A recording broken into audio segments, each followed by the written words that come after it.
exercise I'd like to show you today is the bench press. Now this is one of the best upper body strength and muscle building moves you can do if you do it safely and correctly. If not, it's one of the most likely ways to cause a shoulder injury. So just like everything else, just like I like to stress in all my videos, form is absolutely critical if you want to get good results and you want to do it safely. Now, on the bench press, it's important to start out lighter than you think you need to do, especially if you're a novice, and practice the technique before you get into any really heavy weight. I know everyone's very excited about how much they can bench press, but it's better to do it correctly and safely and get strong that way than to really just pile the weight on and get injured. I would know, I've injured myself. So, what you want to do, another thing I want to note before I go into technique is make sure you have a spotter if you're doing anything near challenging weight for yourself, because you never know when something could happen. You could do a rep incorrectly and cause injury, and that bar will be sitting on your chest until someone comes over to help you. Alright, now getting into technique. Just like every other exercise, it starts with posture. Posture is absolutely critical here. So, you're going to lift your chest, pull your shoulders back, and have a flat neutral core without a punch or a sway in your lower back. Okay? When you're lying flat, that's going to look and feel a little different. So you're lying on the bench, you're going to lie back.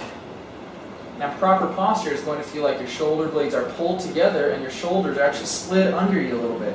So they're the opposite of hunching and shrugging. They're slid down towards your hips. Your lower back will have a slight arch in it, so you can get your fingers under there, but you don't need to be really, really arched, like you've probably seen someone do at the gym. To keep your shoulders back, sometimes it's helpful to push on rails. That gives you the feeling of where they're supposed to be. Alright, so for a grip, you don't want to get too wide.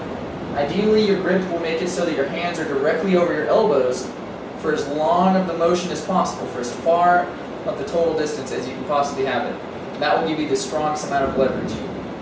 You're going to grab the bar equidistant from the center, about that distance. It tends to be roughly an inch past shoulder width on each side, but practice until you feel what's strongest. Keeping your shoulders back and your chest up, lift the bar so that it's directly above your chest. Again, keeping posture perfect. Lower the bar till it's about the bottom of your chest, around the nipple line, thereabouts. Push through your chest to full extension without losing your posture. A very, very common mistake I see with this exercise is following through with your shoulders. You don't want to do this. This is putting all the stress into your rotator cuff. So keep the shoulders down and back.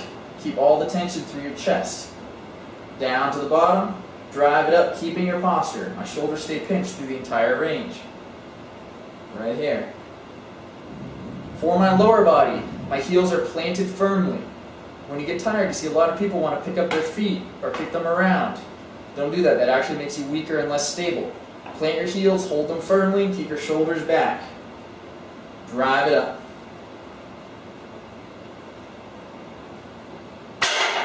When you're done, rack the weight. And that's the bench press.